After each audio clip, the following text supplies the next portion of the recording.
think they do have a lot in their future. They have a lot of players sitting on the bench right now that is the future of Norristown basketball that have a lot of talent. They're losing people like Wiggins and Weldon and Maurice Allen, but Green and those other guys have to step up and continue the Norristown basketball tradition. Now Upper Dublin, not much time. Barlow with the jumper. He gets it to go and one. Unbelievably, Tom Barlow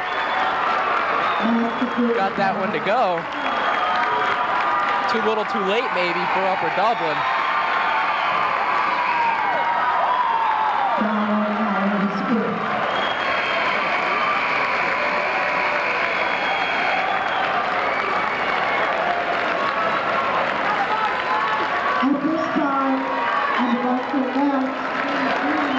I'm not sure what's going on here. Oh, I'll tell you what. Barlow got his 1,000th point, I guess. Or he moved. That's right. Tom Barlow just scored his 1,000th point. That's why these fans behind us are going nuts. They're still down by 8 points. But Barlow drained a three-pointer there and got his 1,000th points, which, of course, is a career milestone here in high school basketball. It's very similar to getting that 3,000th hit in Major League Baseball. And I think we're going to lose a basketball here. I think Coach Huddleston says, I want that ball. We're going to pay the $44 that it costs to get that basketball, but we need another one to put in the trophy case. And some smiles on the floor right now. The ball goes to Tom Barlow. Congratulations to him. You know, 1,000 points is not an easy milestone to get to, and it's always an honor to see a young man playing high school basketball to get that here in Norristown High School. Maurice Allen and Marcus Green and Milan Dean are really, congratulating him, and there's a few smiles and some joking going on. Upper Dublin knows that they're pretty much going to lose this game, but why not have some fun? That's what high school sports are all about. That's something that really, really is a good thing. Yeah, I'll tell you what, you said it's tough to get 1,000 points. It certainly is. You have to either play all 4 years as a varsity player and score 250 points a year, or if you play 3 seasons because you played on a JV squad, you have to put up a lot of good numbers to get 1,000 points. You have to put 333 points on the board each year, and say you play 30 games, you have to average 10 a game. Say you come down with an injury or a sickness or something like that, or you're not in the top 5 of your school, you have to really play good ball.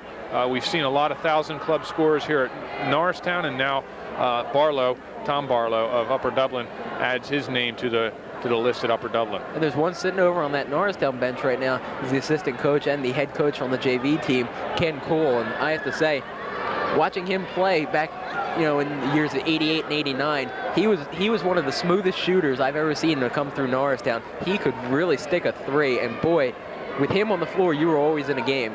That's right. And he went on to, I believe, I'm going to be stuck for college now. It was a local school, I know, and I know exactly what it is. I just can't remember. And he went on to be the scoring leader at that school too. Also score 1,000 points there. So he continued his success here from Norristown, moving on to the college level. Scoring 1,000 points at the college level is just as difficult at the high school level, if not as difficult, because there's a lot of other pressures in college that you have to deal with, and you're in a recruiting school, and you have to compete with young recruits coming up every time. As I think the debate was whether it was a 2-pointer or a 3-pointer. Huddleston argues, and it was a 3-pointer. Now it's 67-61, and Tom Barlow will go to the free throw line and get another one. And then you're only up by 5 points with 17 seconds. I would have to say mathematically it's impossible for them to do it, but saying that word in district playoffs is a no-no. Impossible is not a word in our vocabulary. I think we have 5 fouls on somebody on the floor for Norristown.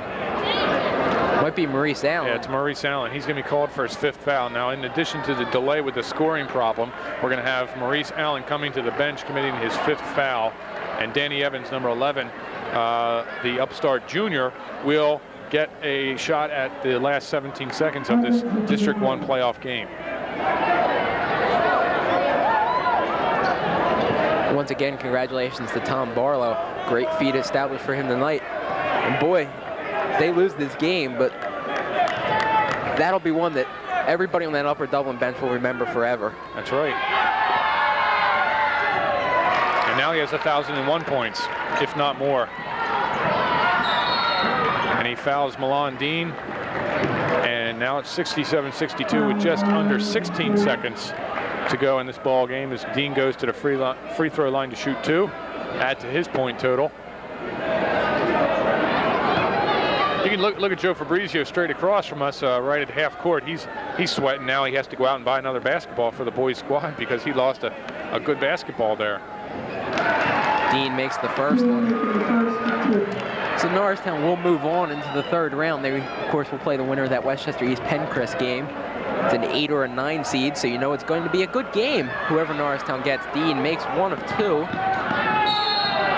And a foul on Milan Dean. The coaches absolutely can't stand that. They don't want to see a foul at 12.4 seconds left. Dean didn't have a smart play there.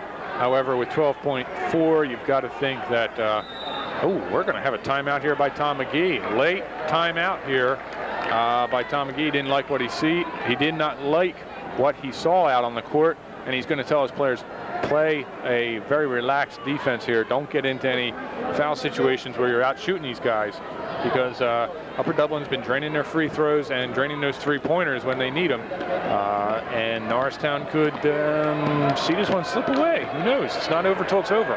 This has turned into an NBA kind of style in the last minute. It's been the slowest minute of basketball I can remember, maybe the slowest 2, because Upper Dublin has called timeouts, and then, of course, the stoppage with Tom Barlow scoring that 1,000th point.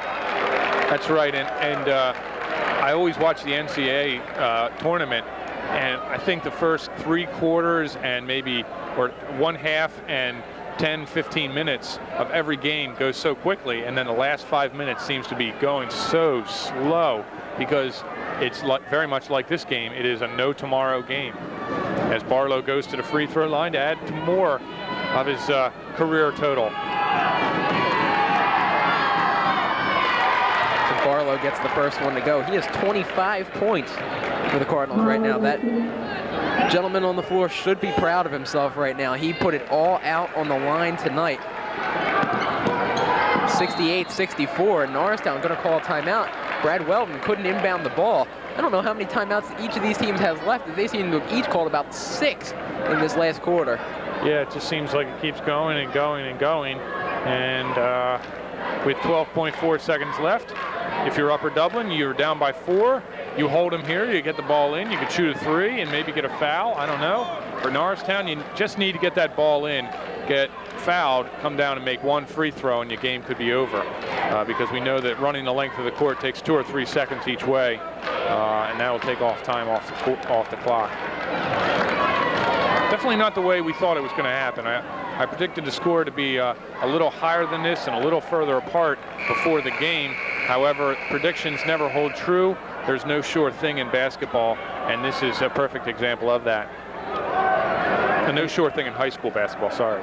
And at 68-64, this game really, with about 3 or 4 minutes left in the fourth quarter, it did start to swing Norristown's way, but finally, they finally sprang out and they finally got the job done.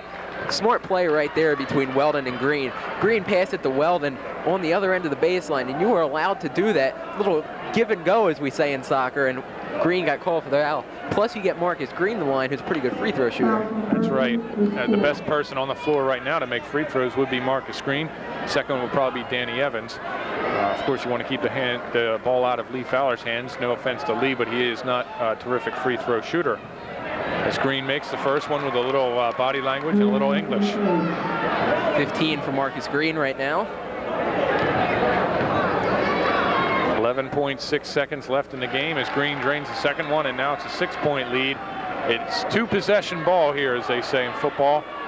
Barlow pulls up for 3. It's going to fall short, and so is the Upper Dublin season, as 4.9 seconds to go, and Norristown will move on to the third round of District 1 Quad A basketball playoffs and take on the winner of Westchester East and Pennsbury, as Dean will be the last one to touch the ball, and he'll run the length of the court, dish it off to Green, and here we have the end of the game, 72-64, Norristown escaping with a victory. And I use the word escape because at no time in the game did they walk away with this game. However, they had some fine performances, one of them from Lee Fowler, a very good 17 points. However, Upper Dublin stayed in it from the get-go and kept it close, kept them honest. Scoring rep, I guess Tom Barlow is the big show tonight. He had 26 points, including his 1,000th career point. We want to send our best out to Tom Barlow. I know they don't get this at Upper Dublin High School, but it's good to see that. Brian Nowitzki had a great game too. He had 11 points and got into some foul trouble there towards the end. Denopoli had 8 points and unfortunately he fouled out of the game. For Norristown, it was a balanced scoring attack with Weldon scoring a lot of points. He had 12, Fowler was 17, Maurice Allen with 8 before he fouled out, and Eric Wiggins adding 11. Marcus Green had a heck of a night with 17 or 18 points, depends who you talk to. A great effort by Norristown. Greg, what can we look for in the future from Norristown? Well, this is a really great team, Neil, and this is a team that is going to go far, and it's tough. It's really tough to get up for a game like this. You're figuring, you get a 16 seed, but this is not the Norristown team we're used to seeing, and this is not the Norristown team we'll see in the future. They have a tough road. District 1 is really, really tough this year. They have a tough road to get to the finals. They're going to have to play a quality team such as Pennsbury, a PW, or a Coatesville, and next round's not going to be easy with Westchester East or Pencrest. Norristown has got to come out and play fierce basketball. They've got to establish themselves as the #1 seed. They didn't do it tonight, and there's a lot of teams that are going to look in the paper and say, 72-64, maybe they're not as strong a #1 seed as we think they are. At some point, they've got to go out, and it's got to be next round probably, and they've got to go out and they've got to beat a good team by about 20, 25 points, and everybody says, okay, fear. That's really what Norristown needs, and going into district playoffs, when you have a team that you're playing against and you know that you fear them, it's a scary thing going into playoffs and seeing a team that you know beat one of the teams you played by about 30 points. That's going to get to you. But I got to tell you, Westchester East or Pencrest are going to be ready to play next game, and Norristown's got to be ready to play. I think they'll go very far in districts and go very far in states, but it's really a matter of how far they want to go. That's right, and I would encourage all our fans out there to check the Times-Herald, the newspapers in the local area, to check where Norristown's going to be playing next. I'd also encourage everyone that is watching this to go out and support high school basketball and high school sports in general, because that's where the real excitement is. I think college basketball has a lot to offer, but now in the pro sports where they're getting paid so much money and they don't really seem to put a lot of effort out there, high school is where it's at. It's your local flavor, and you should really go out and support high school sports. Well, that's it for us right now. Norristown escapes with a victory 72-64 over Upper Dublin. For Greg Fry, this is Neil Schaefer for NASD TV. Thanks a lot for watching tonight.